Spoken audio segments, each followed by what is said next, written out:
Hello aspirants, a very warm welcome to your very own channel Pretrap. Today is our first day, so I will give you a little overview of purpose of this channel. Then we start this new journey together and you will see the difference in your preparation. Look, I know firsthand that being an aspirant is incredibly tough, and just to put your mind at ease, yes, I am an aspirant too. But honestly, I am starting this journey for students just like me who desperately need that consistent revision and MCQ practice. So let's be real here. We all read the chapters. I will be honest, as a UPSC aspirant, I have gone through so many standard books myself. But the problem is, we either forget half the things or we just don't feel like revising. We often fall into the trap of thinking, oh, I have read this chapter, I definitely remember it. But we all know how UPSC operates. The 2026 and 2023 prelims paper must have made it loud and clear to everyone. Just like it shocked me, I'm sure it gave you a massive reality check too. That shock made me think, what do I need to change in my own preparation as an aspirant? And what is it what we all actually need right now? The answer is active revision. We need to solve MCQs completely in different way. See, I am a serious aspirant myself. I have done everything that you have done. But despite all that effort, it did not make a difference in the exam, because UPSC has become so incredibly unpredictable lately. So we have to change something. Not everything, but we definitely need to change few things. And that starts with our daily habits. We might be revising our notes, but let's admit it, we don't sit down to solve MCQs on a daily basis. Sure, some of you might sit down once a week and solve 100 questions mock test. I'm not saying that does not help. It obviously does. But these sessions are specifically for those like me who struggle with revision, who tend to forget things even after reading, or who still get confused and mark the wrong option when facing actual MCQs. With the kind of questions UPSC is throwing at us lately, and with the difficulty level rising every single year, everyone knows we can't keep doing the same old things. We have to shift gears.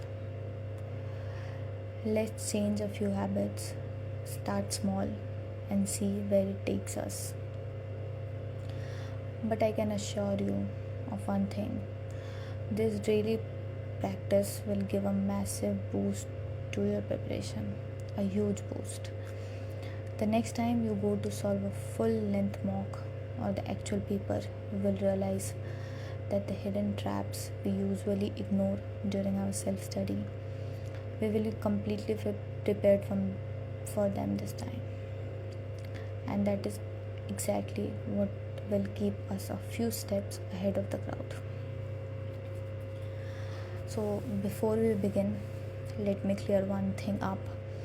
You won't be hearing my name, my background, or my personal details here. Who I am doesn't matter.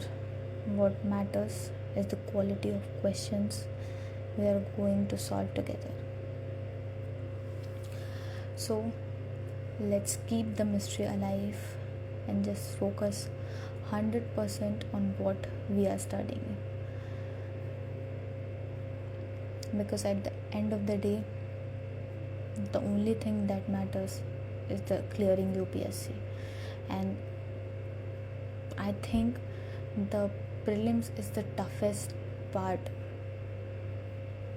So definitely test you on the concept we are about to discuss. So be ready for it. I assure you, I will not waste your time.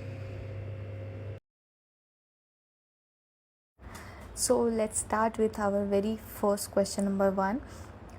The records of the East India Company's factory in Surat, which is the earliest British factory, are primarily housed in which of the following archives today? And here are your options. Option A, National Archives of India, New Delhi. Option B, Maharashtra State Archives, Mumbai. Option C, Tamil Nadu State Archives, Chennai. Option D, West Bengal State Archives, Kolkata. And your answer is B, Maharashtra State Archives, Mumbai. And next question is, James Augustus Hickey is a foundational figure in modern Indian history sources because he, option A, compiled the first official census of British India. Option B, published India's first regular newspaper, the Bengal Gazette. Option C, that translated the Manusmriti into English. Option D, headed the Archaeological Survey of India. And your answer is option B, published India's first regular newspaper, the Bengal Gazette. Now next question is, during the 19th century, several non-British European travelers published accounts of India that provide an unbiased look at local socio-economic condition, match the traveler to their area of observation. Victor Jacquemont, Sikh Kingdom of Punjab under Ranjit Singh. Bisaf Hever, Socio-religious life in Upper India, Calcutta. Which of the pairs given above is or are correctly matched? And your answer is option C, both 1 and 2 are correct. Now fourth question is, the famous 19th century painting Relief of Lucknow, which captured a dramatic moment of the revolt of 1857 from a celebratory British imperial perspective, was painted by option A, Thomas Jones Barker. Option B, Felice Biotto. Option C, Abanindranath Tagore. Option D, Daniel Brothers. And your answer is option A, Thomas Jones Barker. Question number 5 is, the National Archives of India is the largest repository of official records. Originally, it was established as the Imperial Record Department in 1891. Where was it located before being shifted to New Delhi in 1911? Option A, Bombay. Option B, Madras. Option C, Calcutta. Option D, Surat. And your answer is option C, Calcutta. Now question number 6. Match the newspaper with its founder, the Hindu and Swadesh Mitran, G. Subramaniam Iyer. Kesari and Maharatha, Bal Gangadhar Tilak. Bengali, Surendranath Banerjee. Which of the pairs given above is correctly matched? Option A, 1 and 2 only. Option B, 2 and 3 only. Option C, 1 and 3 only. And option D, 1, 2 and 3. All are correct. And your answer is option D, all are correct. 1, 2, 3.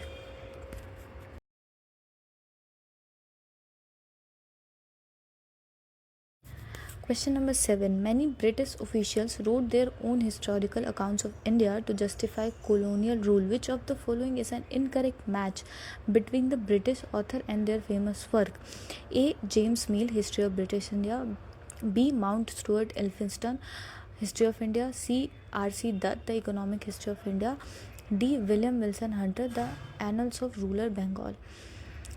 And your answer is option C. I know you will wonder why option C, because R.C. Dutt was not a British official. Question number 8. Which of the following statements best describe the communalist approach to Indian history? Option A. It argues that Hindus and Muslims shared common economic interests but differed only in cultural practices. Option B. It views India's past purely as a permanent hostile struggle between monolithic Hindu and Muslim communities. Option C. It focuses on the role of local village council, that is panchayats, in resisting British taxation. Option D. It believes that communalism was a complete modern British invention with zero roots in India's medieval past. Now it's time for the answer, and option B. It views India's past purely as a permanent hostile struggle between monolithic Hindu and Muslim communities. Now, question number 9. Emerging in the 1970s, the feminist approach to Indian history heavily critiqued the existing historical narratives. What was their main grievance? Option A. The earlier historians treated the women's question merely as a subtopic of male-led social reform, ignoring women's independent agency. Option B. That women's participation in the freedom struggle was solely restricted to the extremist phase of the movement.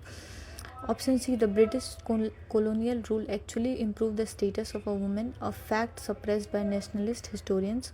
Option D, that the subaltern school gave too much attention to the woman at the expense of male peasants. And your answer is option A. Earlier historians treated the women's question as a subtopic of male-led social reform, ignoring women's independence.